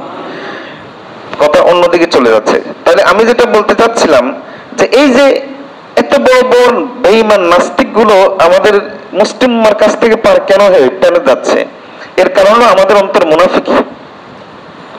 মুনাফিকি তৈরি হয়ে আছে। আমরা সবচাইতে খতরনাক বিষয় হলো এই যে হযরতে ইবনু মুলাইকা রাহিমাহুল্লাহ, তিনি একজন বড় তাবেঈ, তিনি বলতেন যে শেষ যুগের মুনাফিকরা বুঝবো না যে সে যে মুনাফিক। আমাদের সমস্যা হলো এটা যে আমরা যে মুনাফিক হয়ে আছি, এটা আমরা অনেকে বুঝিও না যে আমি কি মুনাফিক, মনে করে যে ইমানদার। মুনাফিকের একটা বড় আলামত হলো সে নিজেকে মুনাফিক মনে করবে না, সে নিজেকে বড় ইমানদার মনে করবে। দেখেন নাই আগের আগের যেগুলো প্রসিদ্ধ মুনাফিক যেগুলো ছিল, সেগুলো কইতো আলিফ বাত আছে, আমরাও পারি না, আমরাও তো পারি। জানাজার নামাজের জন্য হুজুর লাগে নাকি, আমরা আমাদের জানাজা পড়াই দেব, বলছি না এরকম? বুখারী শরীফে হাদিস শরীফে কে আছে? সেই আছে। মুনাফিক নিজেকে কখনো মুনাফিক মনে করে না। ওই বেচারি এখনো তো নিজের দোষই খুঁজে পায় না। কথা বুঝেন নাই? কথা মনে হয় বুঝেন নাই। ওই বেচারি এখনো নিজের দোষই খুঁজে পায় না। এটা হলো মুনাফিকের বৈশিষ্ট্য। এই বেচারি এক জীবনে জীবনও নিজের দোষ খুঁজে পায় না। এখনো বেচারিকে আমি কি দোষ করলাম? আল্লাহ আল্লাহ হেফাজত করুন, আল্লাহ হেফাজত করুন। এগুলো হলো মুনাফিকের বৈশিষ্ট্য। আমি যেটা বলতে চাচ্ছিলাম যে মুনাফিকের সমাজের মধ্যে এরকম তৈরি করলো কোন জিনিসটা? গান, গান, গান বাদ্য, এগুলোই তৈরি করছে। এই গান বাদ্য মুসলিম উম্মাহর সক্রিয়তা নষ্ট করে দিচ্ছে। ইমাম আবু হানিফা রাহমাতুল্লাহ আলাইহি, ওনাকে জিজ্ঞেস করা হয়েছে গান বাদ্য কি জিনিস, তখন তিনি বললেন ইন্না সামা'a ফিসকুন ওয়াত তালাজ্জুযা বিহি কুফরুন, যে গান বাদ্য এমনিতেই শোনা এটা হলো পাপিষ্ঠদের কাজ। আর গান বাদ্য কেবল শুনে না, শুনে মজা পায়।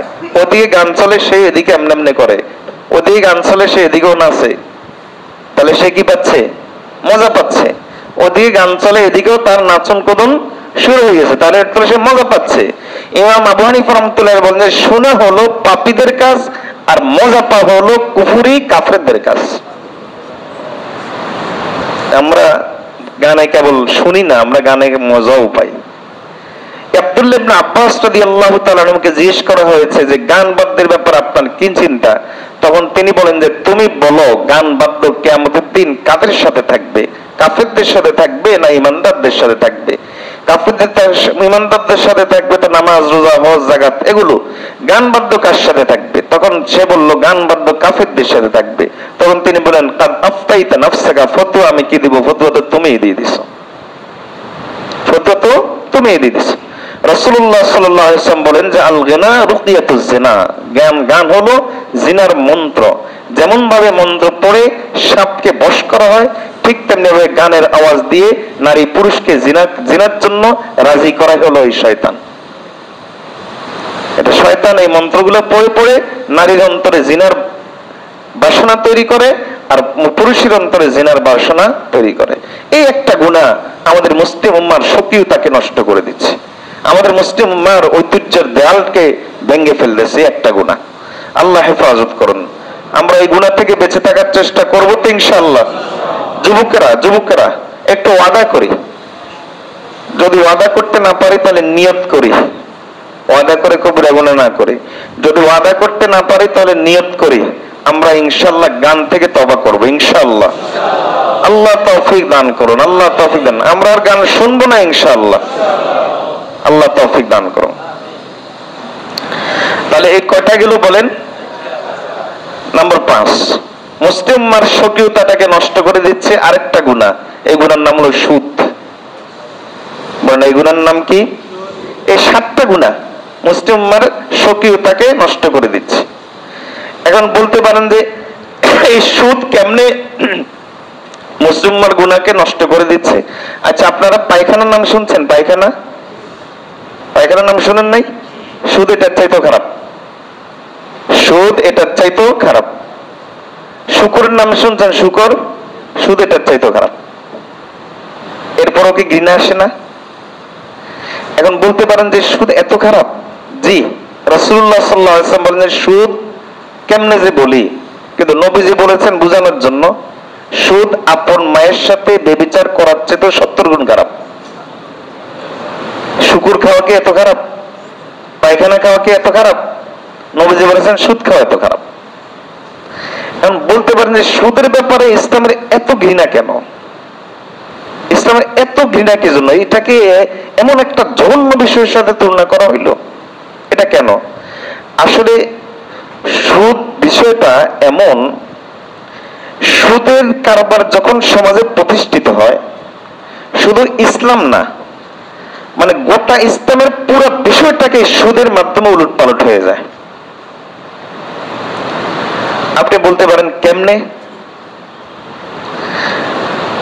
ধরেন সুদের কারবারের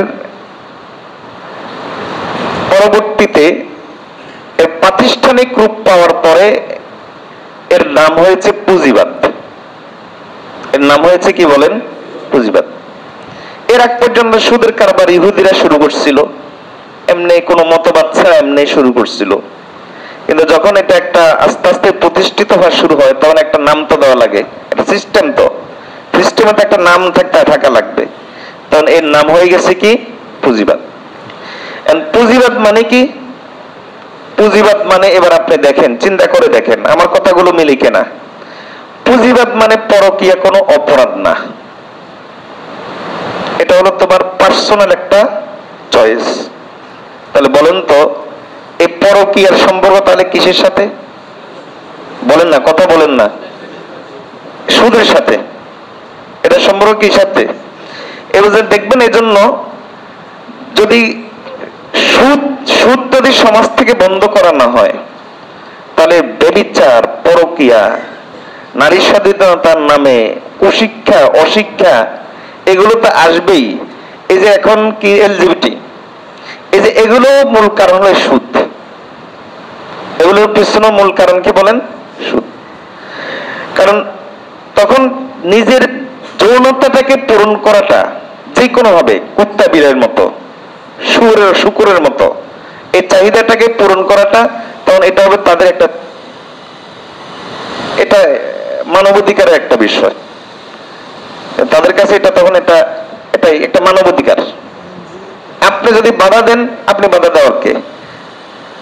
ওই যে একটা টকশো করে নাকি খালেদ মহিউদ্দিন, তার একটা টকশোতে শুনলাম যে রোজাতে কেউ যদি দাঁড়িয়ে দাঁড়িয়ে সিগারেট কে, আপনি বাধা দেওয়ার কে?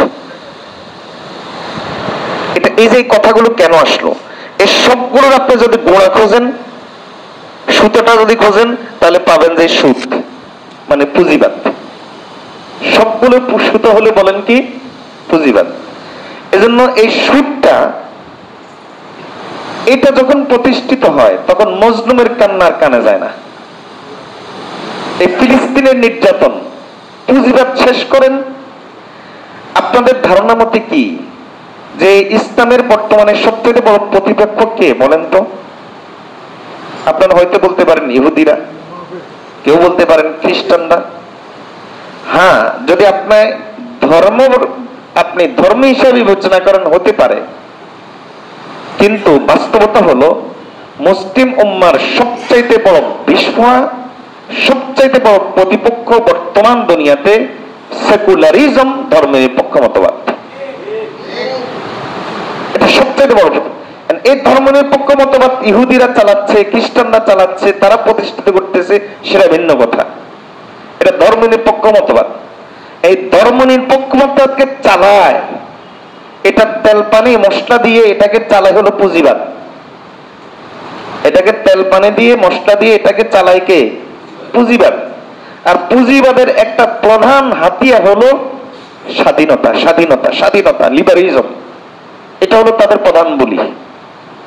তাহলে এর অর্থ হলো ধর্মনিরপেক্ষ মতবাদ, পুঁজিবাদ, আর তথাকথিত এই নারী স্বাধীনতা বা ইত্যাদি স্বাধীনতার যে কথা বলা হয়, সবগুলোর মূল হলো পয়সা না থাকলে আর কি থাকে বলেন? পয়সা, যা কিছু তো সব পয়সার জন্য। পুঁজিবাদ বন্ধ হবে, ধর্মনিরপেক্ষবাদ বন্ধ, অর্থ। আর ধর্মনিরপেক্ষবাদ বন্ধ করতে হলে পুঁজিবাদকে নষ্ট করতেই হবে, এর কোনো বিকল্প নাই।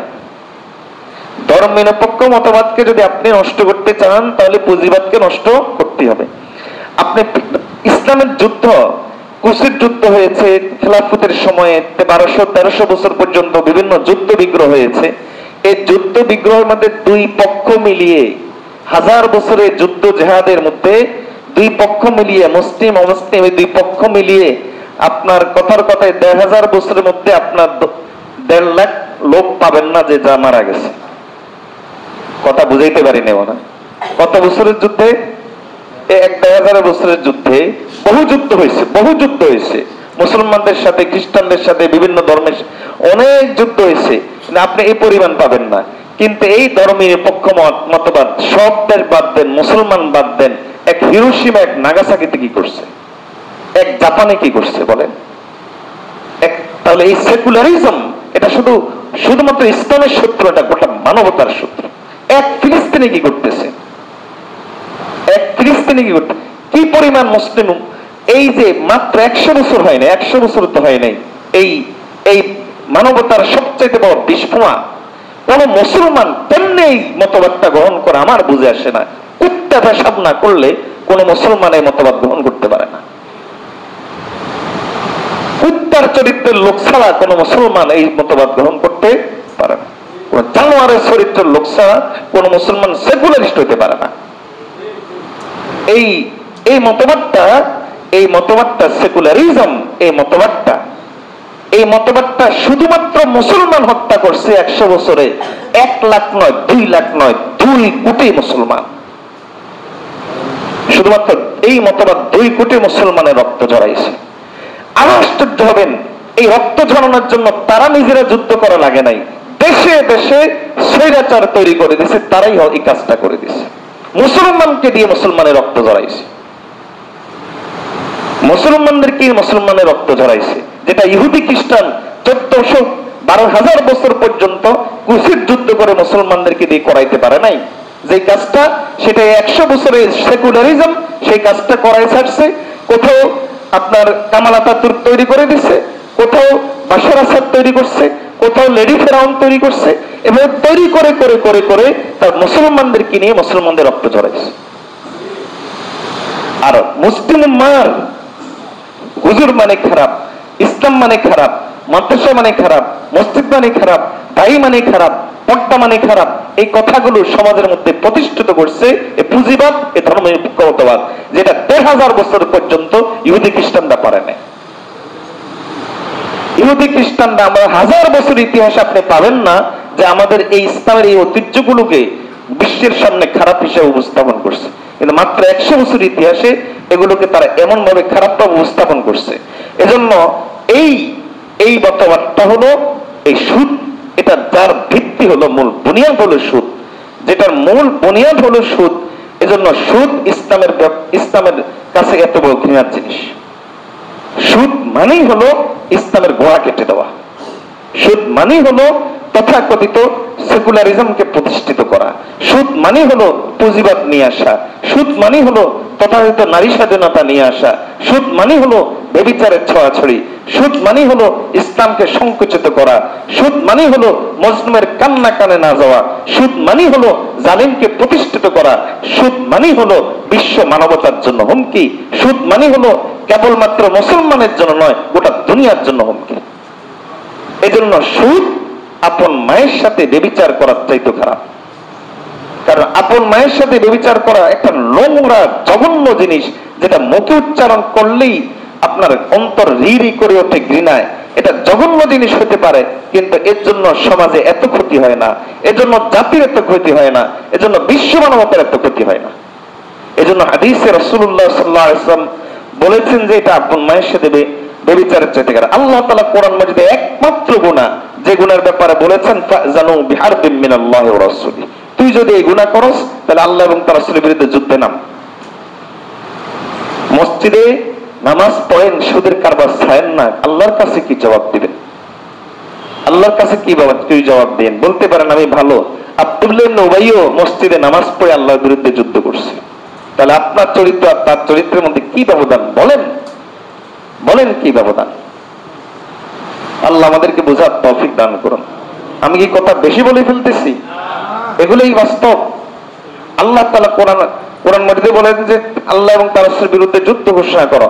কিয়ামতের দিন এই সুদকে বলা হবে খুজ বিসলাহি, তুই তোর অস্ত্র ল, আল্লাহর বিরুদ্ধে যুদ্ধে নাম। কিয়ামতের দিন আল্লাহ তাআলা এই কথা বলবেন। একটা জিনিস আমি আজকে মসজিদে বসে কসম করে বলে যাচ্ছি, সুদ আর শান্তি এক পরিবারে কসম আল্লাহর কখনো একসাথে বসবাস করতে পারে না। আমি চ্যালেঞ্জ চ্যালেঞ্জ করলাম, কোন সুদখোর আমার চ্যালেঞ্জ গ্রহণ করুক, আমি শান্তিতে আছি। যদি তার বুকে পাতা থাকে এই চ্যালেঞ্জ গ্রহণ করুক যে আমি শান্তিতে আছি। আল্লাহর কসম, সুদ আর শান্তি, শান্তির জন্যই তো তোমার সুদ, সুখের জন্যই তো তুমি সুদ খাইছো, সুদের কারবার করতেছো। কসম আল্লাহ, সুখ শান্তি তোমার ছাদের নিচে আসবে না, কারণ তুমি সুদখোর। কাফেরদের সাথে আল্লাহ বলেছেন যুদ্ধের ঘোষণা, আর তোমার ব্যাপারে বলেছেন। বেঈমান কাফেরদেরকে আল্লাহ যেই কথা বলেছেন সেই কথা তোমার ব্যাপারে বলেছেন। আল্লাহ আমাদেরকে বুঝার তৌফিক দান করুন। আজকে থেকে সুদের টাকা ধরার আগে পায়খানার কথা কল্পনা করবেন, শুকরের কথা কল্পনা করবেন, আপন মায়ের সাথে ব্যভিচারের কথা কল্পনা করবেন, আর মনে করবেন যে এটার চাইতে খারাপ এটা। এরপর খাইয়েন, দেখা যাক কত মজা। এরপরে লা হাওলা ওয়ালা কুওয়াতা ইল্লা বিল্লাহ। যখন দুঃখ লাগে, যখন দেখি যে বাহ্যিক দৃষ্টিতে দিনদার কিন্তু সুদের কারবার ছাড়ে নাই, তখন বেশি দুঃখ লাগে। ওই লোকটা না হয় দিন বুঝে না, দিনদার নয়। তুমি তো দিনের কিছু সমস্ত তোমার কাছে আসছে, তুমি কেন ছাড়ো না? আল্লাহ বুঝার তৌফিক দান করুন। তাহলে এটা কয় নম্বর গুনাহ বলেন? কয় নম্বর গুনাহ? নম্বর 6। নম্বর 6 হলো যেই গুনাহগুলো আমাদের সমাজের সক্রিয়তাকে নষ্ট করে দিচ্ছে। সর্বমোট কয়টা গুনাহ বলেছিলাম? নম্বর 6 হলো বিভিন্ন দিবস পালন। বিভিন্ন, এখন তো দিবসের শেষ নাই, অভাব নাই। কি কি দিবস আছে বলেন তো?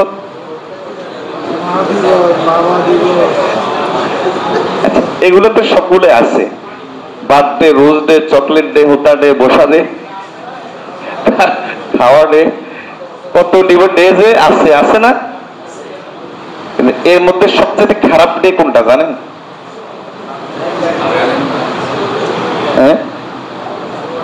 এর মধ্যে সবচেয়ে খারাপ ডে কোনটা জানেন? আপনারা বলতে পারেন যে ভালোবাসা দিবস, বলতে পারেন, অথবা বলতে পারেন যে কি বলে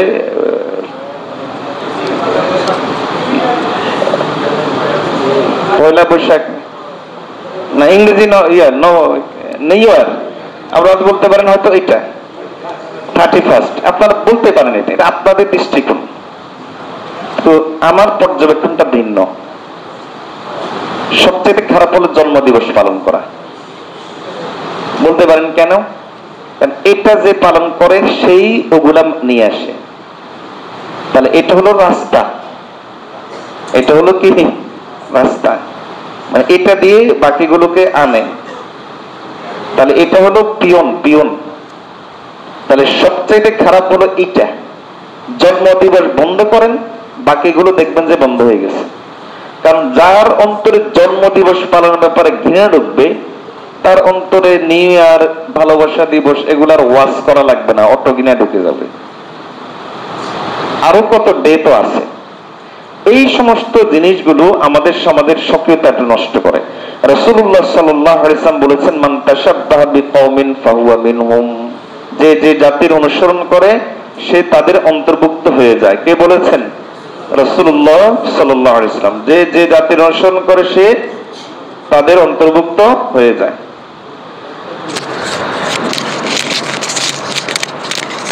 সময়কে বেশি নিয়ে নিচ্ছি।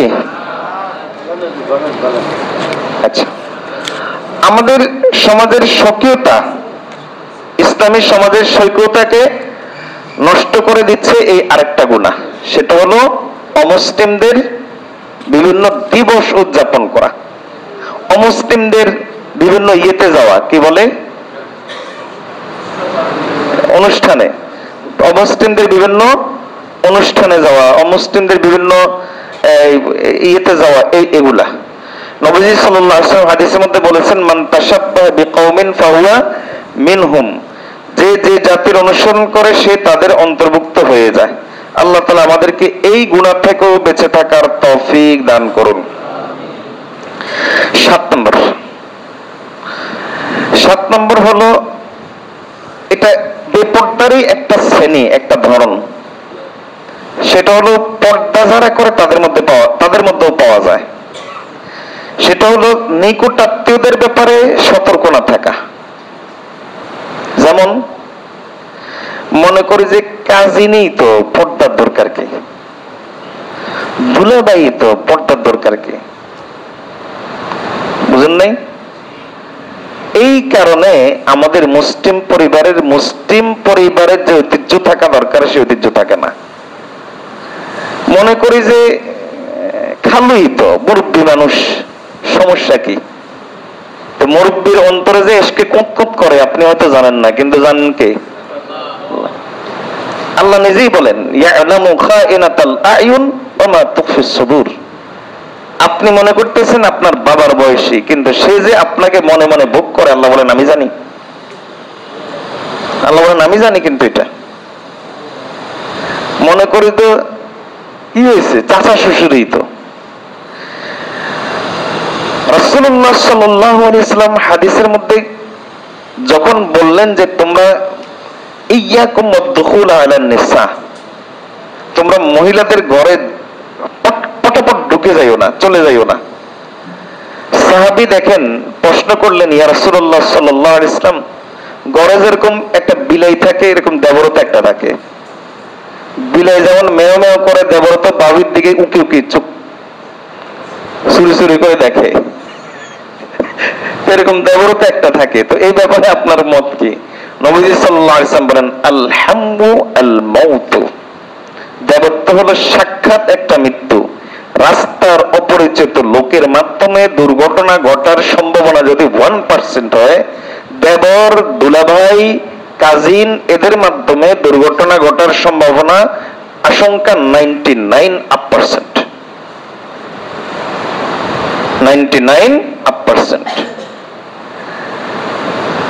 আমরা প্রত্যেকে একটা কথা বের করে রাখছি যে এরা আত্মীয়।